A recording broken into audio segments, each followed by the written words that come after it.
Hello everyone, welcome back to my channel. स्क्रिनमा preview video हेरिसक्नु भएको छ र अहिले टिकटकमा यो साउन्डमा फोटोबिट ट्रान्जेक्सन एकदमै ट्रेनिङमा रहेको छ। सो आज म हजुरहरूलाई यस्तो टाइपको भिडियो कसरी बनाउने सम्पूर्ण जानकारी लिएर आइरहेको छु। सो फर्स्टमा हामीले आफ्नो क्यापकट एपलाई ओपन गर्नुपर्ने हुन्छ र न्यू प्रोजेक्टमा क्लिक गरेर आफ्नो ग्यालरीमा भएको 7वटा फोटोलाई चुज गर्नुपर्ने हुन्छ। सो यदि हजुरहरूसँग क्यापकट एप छैन भने प्ले स्टोरबाट सजिलैसँग इन्स्टल गर्न सक्नुहुनेछ। सो हाम्रो फोटोहरू यहाँनिर आइसकेको छ र लास्टमा क्यापकटको वाटरमार्क रहेको हुन्छ। सो इन्डिङलाई सिलेक्ट गर्ने र डिलिट अप्सनमा क्लिक गरिदिने। सो अब हामीले आफ्नो भिडियोको फर्मेटलाई चेन्ज गर्नुपर्ने हुन्छ। सो तलपट्टि रहेको अप्सनमा राइट साइडमा स्क्रल गर्ने, फर्मेटमा क्लिक गर्ने र 9:16 को रेसियोलाई चुज गर्ने र अब चाहिँ हामीले आफ्नो सबै फोटोहरूलाई जुम गर्दै स्क्रिनमा फिट गर्नुपर्ने हुन्छ। सो फोटोलाई सिलेक्ट गर्ने र दुईवटा औँलाको सहायताले कतिको जुम गर्नुपर्ने छ त्यही अनुसारले नै जुम गर्दै स्क्रिनमा फिट गर्ने। सो मैले आफ्नो सबै फोटोहरूलाई जुम गर्दै स्क्रिनमा फिट गरि पनि सके। हजुरहरूले पनि यसरी नै फोटोलाई सिलेक्ट गर्दै दुईवटा औँलाको सहायताले जुम गर्दै स्क्रिनमा फिट गर्नुहोला। र अब चाहिँ हामीले आफ्नो सबै फोटोहरूको ड्युरेसन मिलाउनु पर्ने हुन्छ। सो फर्स्ट फोटोलाई सिलेक्ट गर्ने र फर्स्ट फोटोको ड्युरेसन हामीले 3.2 सेकेन्डको राख्नुपर्ने हुन्छ र त्यस्तै गरेर सेकेन्ड फोटोको ड्युरेसन हामीले 3.1 सेकेन्ड, थर्ड फोटोको र फोर्थ फोटोको ड्युरेसन हामीले 0.8 सेकेन्ड, फिफ्थ नम्बरको फोटोको ड्युरेसन हामीले 1.8 सेकेन्ड र 6 नम्बरको फोटोको ड्युरेसन हामीले 1.67 र लास्ट फोटोको ड्युरेसन हामीले 1.7 सेकेन्डको राख्नुपर्ने हुन्छ। सो फोटोको ड्युरेसनहरू हजुरहरूले स्क्रिनमा पनि देख्न सक्नुहुनेछ। सो स्क्रिनमा हेरेर पनि आफ्नो सबै फोटोहरूको ड्युरेसन मिलाउन सक्नुहुनेछ। सो मैले आफ्नो सबै फोटोहरूको ड्युरेसन मिलाइ पनि सके। हजुरहरूले पनि मैले भने अनुसारले नै सबै फोटोको ड्युरेसन मिलाएर राख्नुहोला। र अब चाहिँ हामीले आफ्नो सबै फोटोहरूमा एनिमेसन लगाउनु पर्ने हुन्छ। सो फर्स्ट फोटोलाई सिलेक्ट गर्ने र एनिमेसनमा क्लिक गर्ने, कम्बो अप्सनमा क्लिक गर्ने र फर्स्ट फोटोमा हामीले पेन्डुलम 2 एनिमेसनलाई युज गर्नुपर्ने हुन्छ। सो राइट साइडमा स्क्रल गर्ने र पेन्डुलम 2 एनिमेसनलाई क्लिक गर्ने र त्यसै गरेर सेकेन्ड फोटोलाई चुज गर्ने र सेकेन्ड फोटोमा पनि पेन्डुलम 2 एनिमेसनलाई युज गर्ने।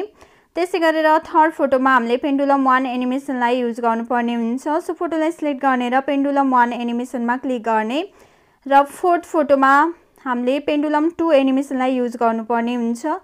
त्यस्तै गरेर फिफ्थ नम्बरको फोटोमा पेन्डुलम 2 र 6 नम्बरको फोटोमा पेन्डुलम 1 र लास्ट फोटोमा हामीले पेन्डुलम 2 एनिमेसनलाई युज गर्नुपर्ने हुन्छ। सो यसरी फोटोलाई सिलेक्ट गर्दै पेन्डुलम 1 र पेन्डुलम 2 एनिमेसनलाई युज गर्नुपर्ने हुन्छ।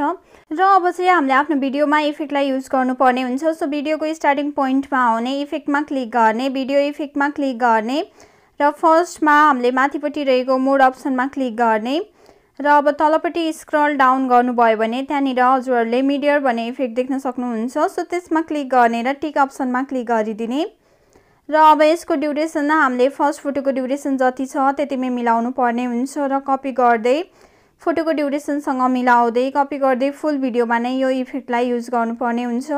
सो मैले फोटोको ड्युरेसनसँग मिलाउँदै कपी गर्दै फुल भिडियोमा नै यो इफेक्टलाई युज गरि पनि सके। हजुरहरूले पनि यसरी नै फोटोको ड्युरेसनसँग मिलाउँदै कपी गर्दै फुल भिडियोमा नै यो इफेक्टलाई युज गर्नुहोला। र अब हामीले आफ्नो भिडियोमा वाटर ड्रपको लागि इफेक्टलाई युज गर्नुपर्ने हुन्छ। सो भिडियोको स्टार्टिङ पोइन्टमा आउने, भिडियो इफेक्टमा क्लिक गर्ने र अब हजुरहरूले माथिपट्टि त्यहाँनिर पार्टी भन्ने अप्सन देख्न सक्नुहुन्छ। सो त्यसमा क्लिक गर्ने र तलपट्टि स्क्रल डाउन गर्नुभयो भने त्यहाँनिर रिपाइल्स भन्ने इफेक्ट रहेको छ। सो त्यसमा क्लिक गर्ने र टिक अप्सनमा क्लिक गरिदिने।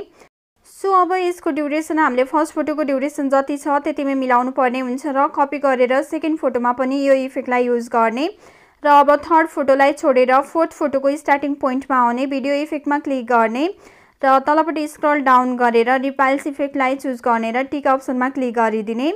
सो अब यसको ड्युरेसन हामीले फोर्थ फोटोको ड्युरेसन जति छ त्यतिमै लगाउनु पर्ने हुन्छ। सो अब यसलाई पनि कपी गरेर फिफ्थ नम्बरको फोटोमा पनि यो इफेक्टलाई युज गर्ने र यसको ड्युरेसन हामीले फिफ्थ नम्बरको फोटोको ड्युरेसन जति छ त्यतिमै मिलाउनु पर्ने हुन्छ र अब बाँकी दुईवटा फोटोमा चाहिँ हामीले यो इफेक्टलाई युज गर्नु पर्दैन। सो अब 7 नम्बरको फोटोको स्टार्टिङ पोइन्टमा आउने, भिडियो इफेक्टमा क्लिक गर्ने र अब हजुरहरूले माथिपट्टि बेसिक भन्ने अप्सन देख्न सक्नुहुन्छ। सो त्यसमा क्लिक गर्ने र तलपट्टि स्क्रल डाउन गर्नुभयो भने त्यहाँनिर सेक भन्ने इफेक्ट देख्न सक्नुहुन्छ।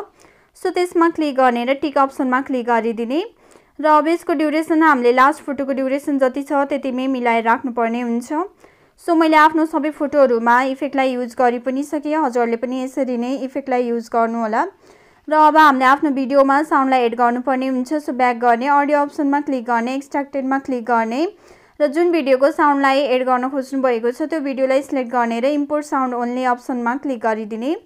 सो हाम्रो भिडियोमा साउन्ड आइसकेको छ र अब यो भिडियोलाई हामीले आफ्नो ग्यालरीमा सेभ गर्नको लागि माथिपट्टि रहेको एरो अप्सनमा क्लिक गरिदिने। सो यहाँनिर थोरै टाइम लाग्छ र हाम्रो भिडियो चाहिँ ग्यालरीमा सेभ हुन्छ र त्यसरी सेभ भएको भिडियोलाई हजुरले आफ्नो टिकटकमा अपलोड गर्न सक्नुहुनेछ। सो मैले भिडियोको साउन्डको लिंक डिस्क्रिप्सनमा पनि राखिदिनेछु। हजुरले त्यो भिडियोलाई डाउनलोड गरेर आफ्नो भिडियोमा साउन्डलाई इम्पोर्ट गर्न सक्नुहुनेछ र लास्टमा डन अप्सनमा क्लिक गरिदिने। सो आजको लागि यति नै। भिडियो कस्तो लाग्यो मन परेमा लाइक, कमेन्ट, शेयर र सब्स्क्राइब गर्न भने नभुल्नु होला। Thank you so much for watching my videos. Bye bye, see you.